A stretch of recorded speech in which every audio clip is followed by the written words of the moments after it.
श्री कृष्ण भगवद गीता के चतुर्थ अध्याय का श्लोक 3। स एवायं मया ते अद्य योगः प्रोक्तः पुरातनः भक्तोऽसि मे सखा चेति रहस्यम होतदुत्तमम्।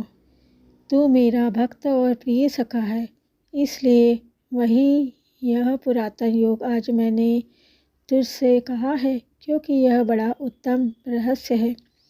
भक्तो असी में सखा चेती मतलब भगवान अर्जुन को अपना प्रिय सखा पहले से ही मानते थे, पर भक्त अभी हुए हैं। अर्थात अर्जुन सखा भक्त तो पुराने हैं, पर दास से भक्त नए हैं। आदेश या उपदेश दास अथवा शिष्य को ही दिया जाता है, सखा को नहीं। अर्जुन जब भगवान के शरण हुए तभी भगवान का उपदेश आरंभ हुआ। जो बात सखा से भी नहीं कही जाती, वह बात भी शरणागत शिष्य के सामने प्रकट कर दी जाती है। अर्जुन भगवान से कहते हैं कि मैं आपका शिष्य हूँ, इसलिए आपके शरण हुए मुझको शिक्षा दीजिए।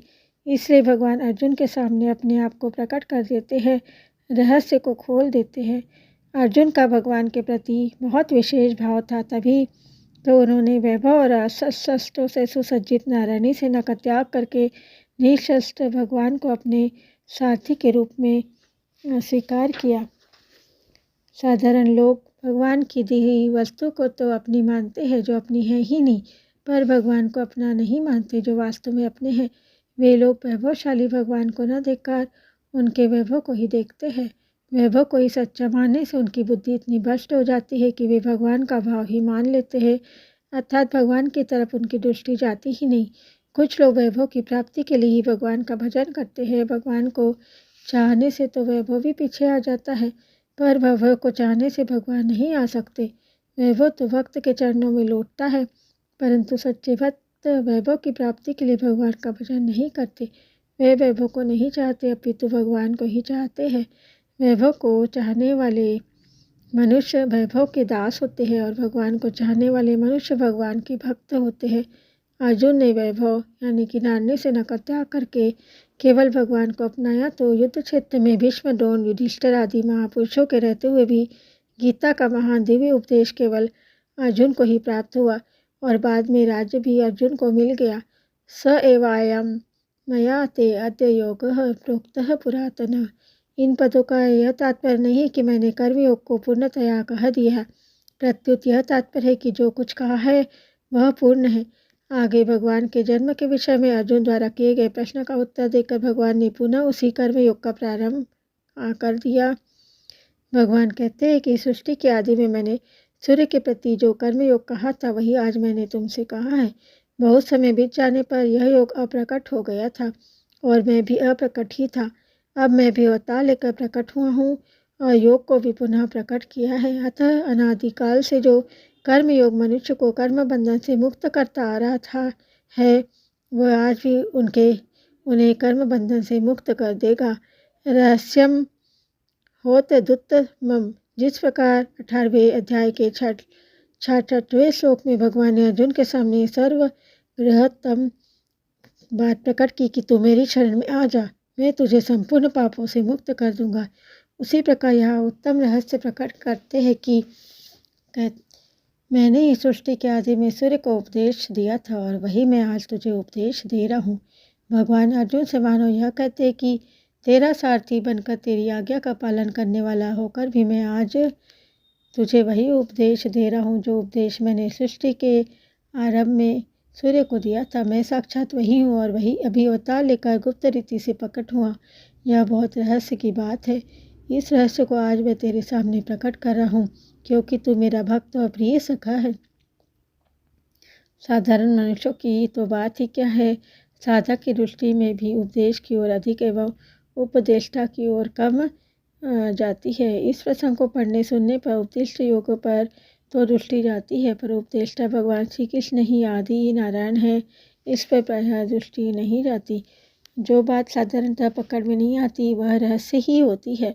भगवान यहाँ रहस्यम पद से अपना परिचय देते हैं, जिसका तात्पर्य है कि साधक की दृष्टि सर्वथा भगवान की ओर ही रहनी चाहिए।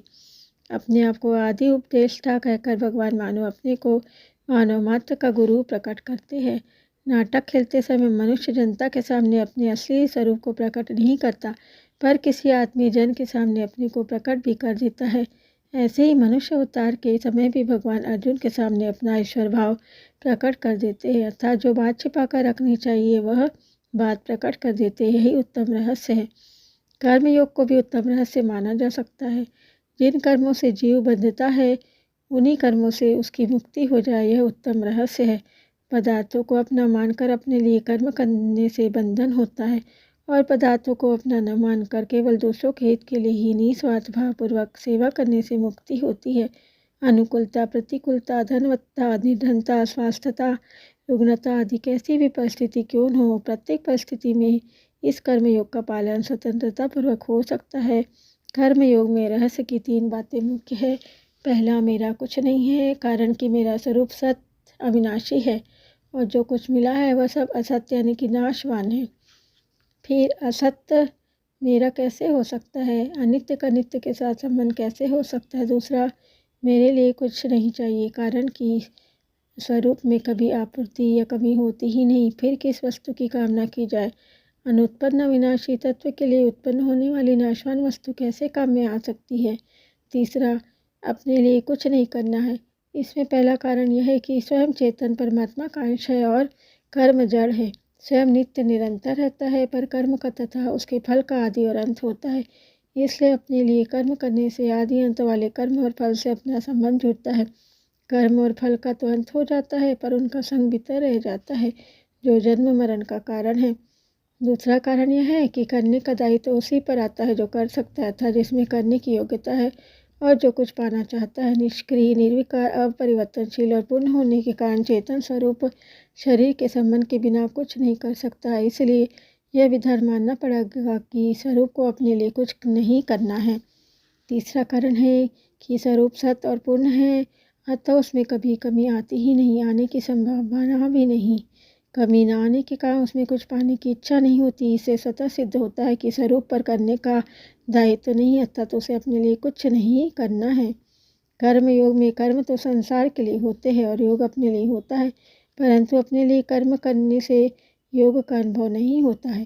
योग का अनुभव तभी होगा जब कर्मों का प्रभाव पूरा का पूरा संसार की ओर ही हो जाए। कारण कि शरीर, इंद्रिया, मन, बुद्धि, पदार्थ, धन, संपत्ति आदि जो कुछ भी हमारे पास है वह सबका सब संसार से भिन्न है, संसार का ही है और उन्हें संसार की सेवा में ही लगाना है।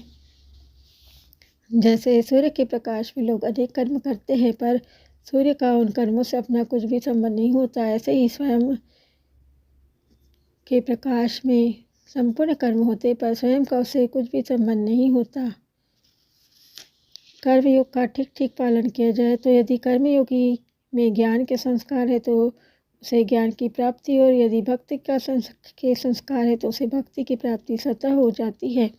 कर्मयोग का पालन करने से अपना ही नहीं प्रत्युत संसार मात्र का भी परम हित होता है।